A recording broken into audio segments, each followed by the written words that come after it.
Welcome to Archiversity online classes. In this lecture, I am going to show you how to run binary logistic regression procedure in IBM SPSS. Binary logistic regression, also called as binomial logistic regression, which you will be used on categorical dependent variable. In the sense, your independent variables may be of a categorical or continuous.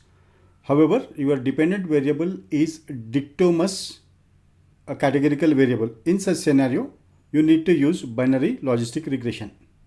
Now I will explain the concept of binary logistic regression, its assumptions, and the procedure to run in IBM SPSS, and how to interpret the IBM SPSS output of binary logistic regression.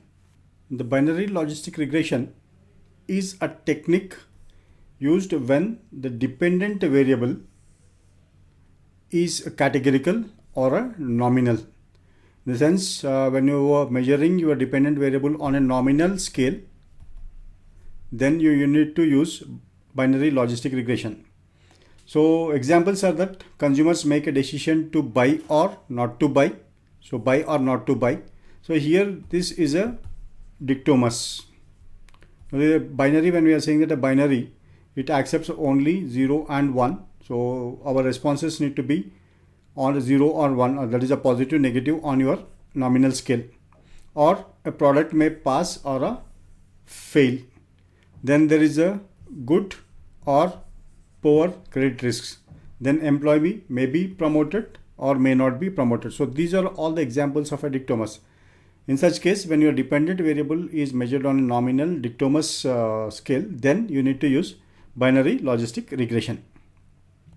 Now the binary logistic regression determines the impact of multiple independent variables presented simultaneously to predict a membership of one or other of the two dependent categories. These are not two dependent variables, but dependent variable categories. So your categories may be 0 or 1, that is a pass, fail, yes, no, likewise.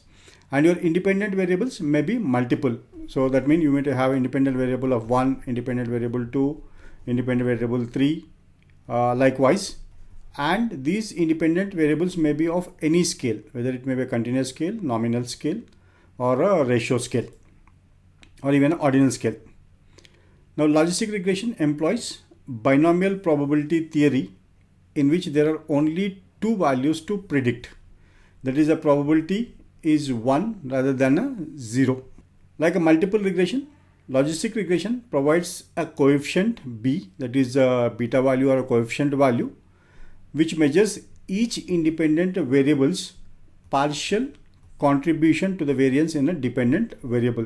So that means if you have a 4 independent variables, v1, v2, v3, v4, that is independent variable 1, 2, 3, 4, and each will have it's a beta values b1, b2, b3 and b4. This will explain the contribution in explaining the dependent variable.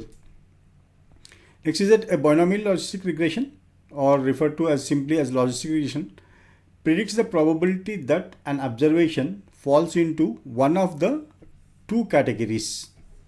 That is a dictomous dependent variable. Now the assumptions that we make in binary logistic regression are that when you choose to analyze your data using a binomial logistic regression, part of the process involves checking. So here you need to check certain things. That is, your dependent variable should be measured on a dictomous scale. This is 1. Your dependent variable should be measured on a dictomous scale. And one or more of your independent variables, which can be either measured on a continuous scale, that is an interval or a ratio scale, or a categorical scale. That means all the 4 levels of scales, that is a nominal, ordinal, ratio and interval scales, can be your independent variable. Right? You should have an independence of observations, and the dependent variable should have mutually exclusive and exhaustive categories. So that means your yes and no need to be mutually exclusive and exhaustive. And there needs to be a linear relationship between any two continuous independent variables and the logic transformation of the dependent variable. So these are the major assumptions of binary logistic regression. Now I'll explain you this binary logistic regression with SPSS, in the sense how is that you need to run the program in IBM SPSS. So here we have a data set. Now this data set belongs to identifying whether a patient can be reported as a positive or negative related to diabetes. So the variables, that is your dependent variable is diabetes, and independent variables are pregnancy, that is number of times the woman went for pregnancy, then glucose levels, then blood pressure, then measure of a triceps, then insulin, then body mass index, pedigree, and age. So we are using all these 8 independent variables to predict diabetes, in the sense which of these independent variables are predicted or help you to predict the diabetes. So here your dependent variable has only 2 options. One is positive and the other is negative.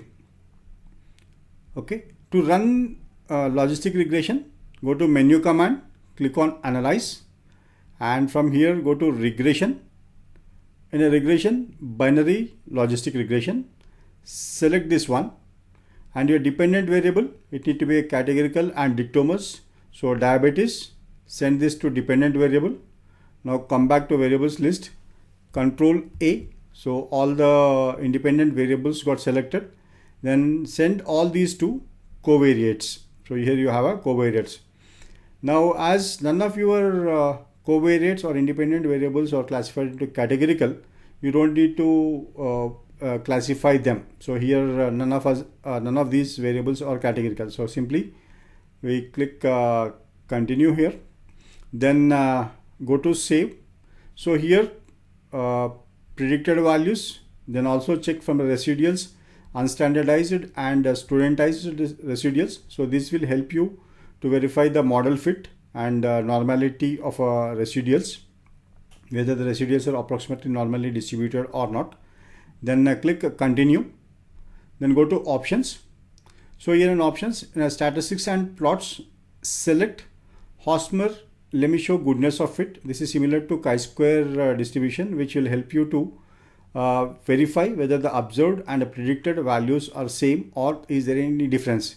The next is confidence interval for XB, that is 95% of a confidence interval that we are checking. Then also check the include constant in the model, then click continue. Now once you are into a logistic regression window, click the OK push button. The output is presented in a separate document. Here this output will have 2 blocks.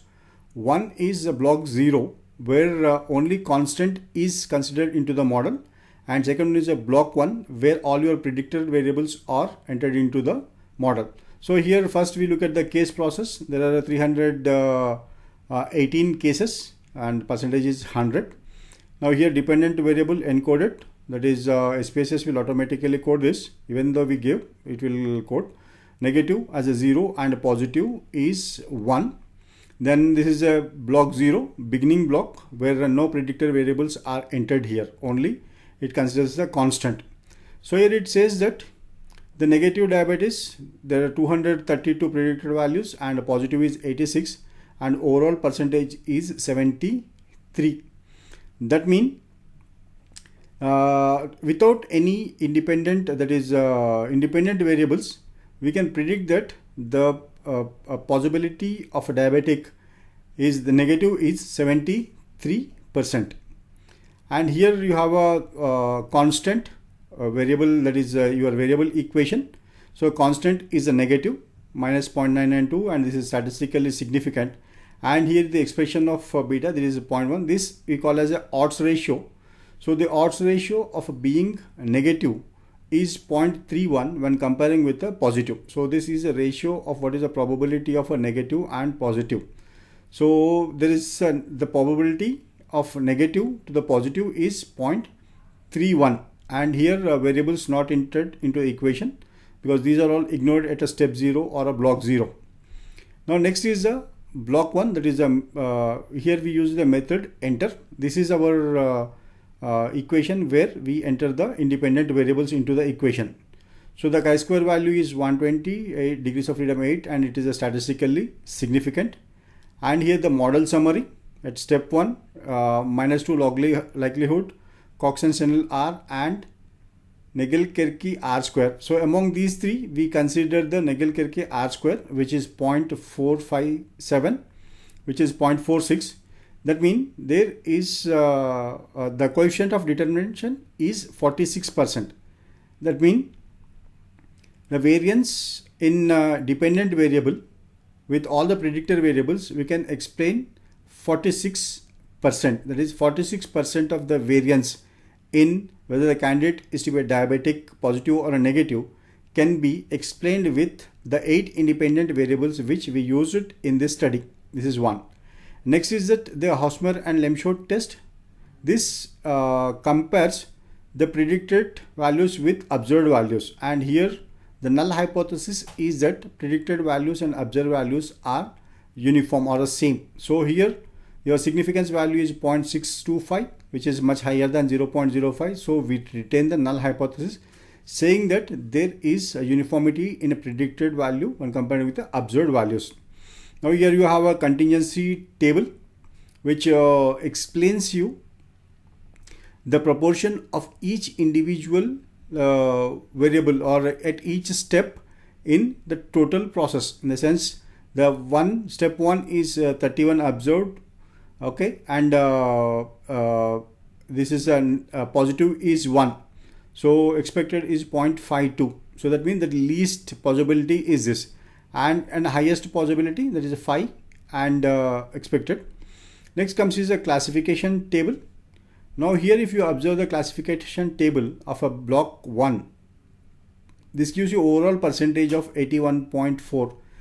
That means if you go back to your block 0 without any independent variable, the probability is the percentage of negative is 73%. But when you include independent variables, we can confidently say that there is a 81% of a chances are there to predict the that is a dependent variable. So now we look at the variables in the equation, their beta coefficients.